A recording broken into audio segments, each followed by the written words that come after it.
जय Hind. Class 11th का ये दूसरा चैप्टर है और आज हम ये समझेंगे एटॉमिक स्ट्रक्चर यानी परमाणु संरचना क्या होता है।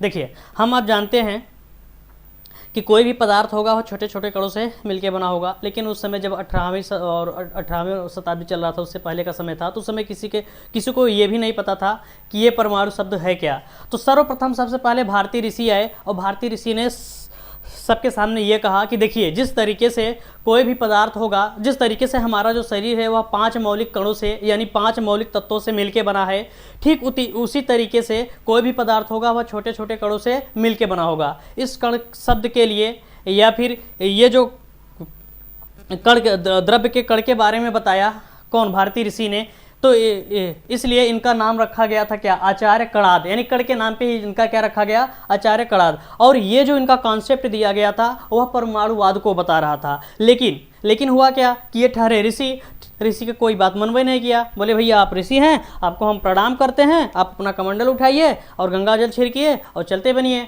आप केवल शास्त्र की बात किया करिए, जब आपसे केमिस्ट्री की बात बनती ही नहीं तो काहे मरे जा रहे हैं। फिर क्या करें, इनकी कोई बात ही नहीं माना, यानी इनके इस नियम को कोई एक्सेप्ट ही नहीं किया। यह सब देख रहा था वो ब्रिटिश अध्यापक था जॉन डाल्टन।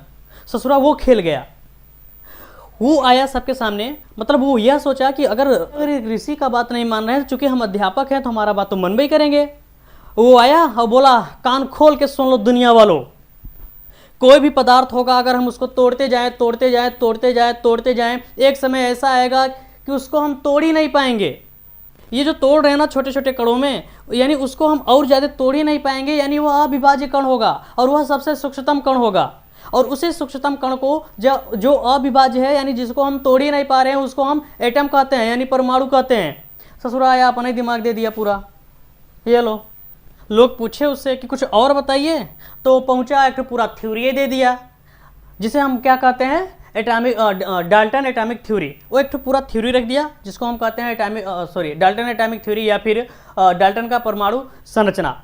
ये क्या है, इसमें बहुत सारे बात रखी गई थी और उस बात को हम समझते हैं। देखिए, पहली बात यह था कि परमाणु जो होता है अत्यंत सूक्ष्म, अविभाज्य तथा अविनाशी कणों से मिलकर बना होता है।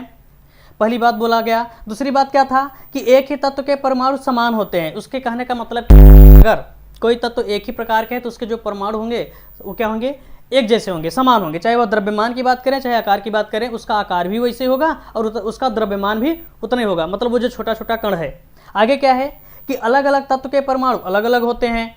जो अलग अलग तत्व होंगे अगर उसके परमाणु देखेंगे तो द्रव्यमान आकार में वो भिन्न भिन्न पाए जाएंगे। लेकिन ये दोनों नियम फेल हो गया। कब जानते हैं, जब बाद में यह पता चला कि समभारिक भी होता है और समस्थानिक भी होता है। आगे क्या है कि परमाणु संयोग करके अणु बनाते हैं। इनका जो ये थ्योरी था, इसमें यह बताया गया कि जब परमाणु आपस में संयोग करते हैं तो अणु का निर्माण करते हैं। किसका, अणु का। उसके बाद क्या है कि ये बोले कि जो परमाणु होता है वह एक सरल अनुपात में, एक सरल पूर्ण अनुपात में मिलता है। कभी भी वो अटा बटा या इन्न भिन्न में नहीं मिलेगा। 0.5 परमाणु ऐसा थोड़ी नहीं मिलेगा, 1.5 परमाणु, 3/2 परमाणु, ऐसा कुछ भी नहीं मिलेगा। जब भी मिलेगा तो 1:2, 2:3, 1:4 रहेगा। एक कैसा सरल पूर्ण अनुपात में ही रहेगा। आगे क्या बोले, आगे ये बोले कि दो अलग अलग तत्वों के परमाणु एक से अधिक सरल अनुपात में संयोग कर सकते हैं। दो अलग अलग तत्वों के परमाणु एक अधिक सरल अनुपात में संयोग कर सकते हैं। इसका मतलब क्या है कि देखिए, अगर सल्फर ऑक्सीजन के साथ रिएक्ट करेगा तो कभी बनाएगा क्या, SO2, और कभी बनाएगा SO3। तो यहाँ पे देख पा रहे हैं जो ऑक्सीजन है वो अलग अलग अनुपात में रिएक्ट कर रहा है। सल्फर के साथ 2 ठो ऑक्सीजन और इस सल्फर के साथ 3 परमाणु ऑक्सीजन रिएक्ट कर रहा है। ये है। सातवां बात क्या रखा, सातवां बात ये रखा कि रासायनिक क्रिया में परमाणु जो होते हैं वो भाग लेते हैं। रासायनिक क्रिया जो होती है वह उसमें परमाणु भाग लेते हैं, लेकिन परमाणु नष्ट नहीं होता। ये किसका कॉन्सेप्ट है, किसका थ्योरी है, जॉन डाल्टन का। तो जॉन डाल्टन ने एक थ्योरी दिया जिसे हम क्या कहते हैं, डाल्टन एटॉमिक थ्योरी। उस थ्योरी के अनुसार क्या किया, बहुत सारे तथ्य रखे, लेकिन बाद में इनका नियम फेल हो गया। कब, जब एक्सपेरिमेंट के दौरान ये पता चला कि जो परमाणु होता है उसके अंदर भी और सारे कण पाए जाते हैं। तो इनका नियम क्या हो गया, वहाँ पे फेल हो गया।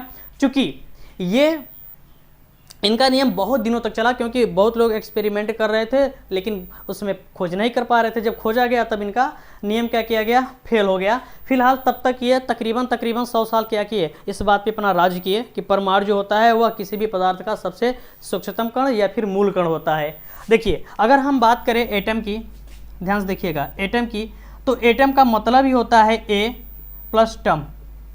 ए को कहते हैं नाट और टम को कहते हैं कट। इसका मतलब क्या है कि एटम दो वर्डों से मिलकर बना है। जो एटम होता है एक प्रकार का एक ग्रीक वर्ड है, ग्रीक भाषा है, जिसका मतलब ही होता है कि जिसको और ज़्यादा विभाज्य न किया जा सके। अगर हम एटम की, अगर हम परमाणु की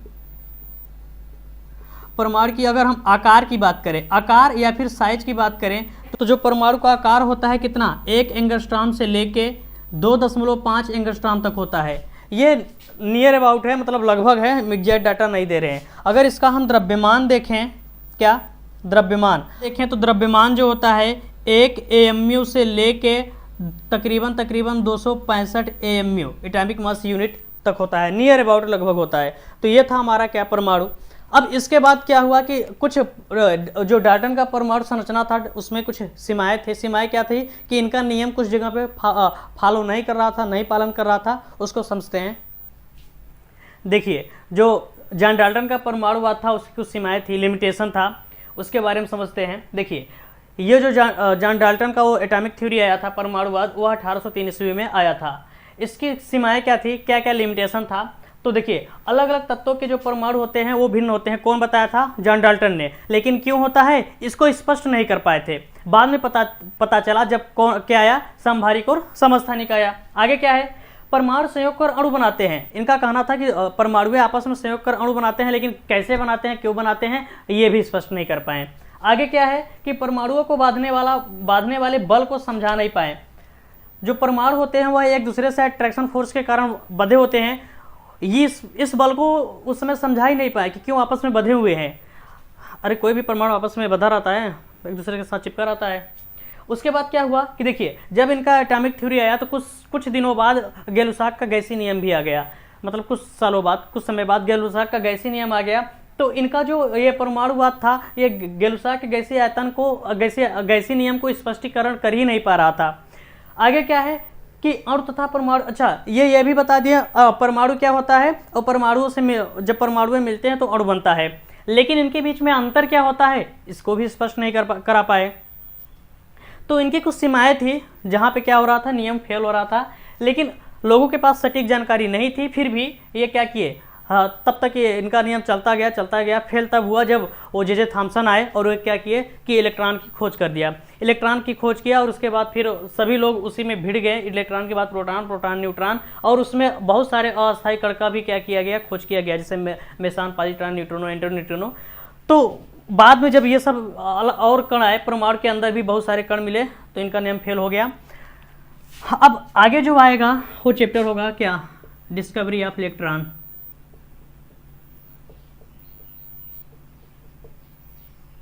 अब हम आगे समझेंगे इलेक्ट्रॉन का खोज, डिस्कवरी ऑफ इलेक्ट्रॉन। तो आज के लिए बस इतना ही, फिर मिलेंगे। जय हिंद, जय भारत।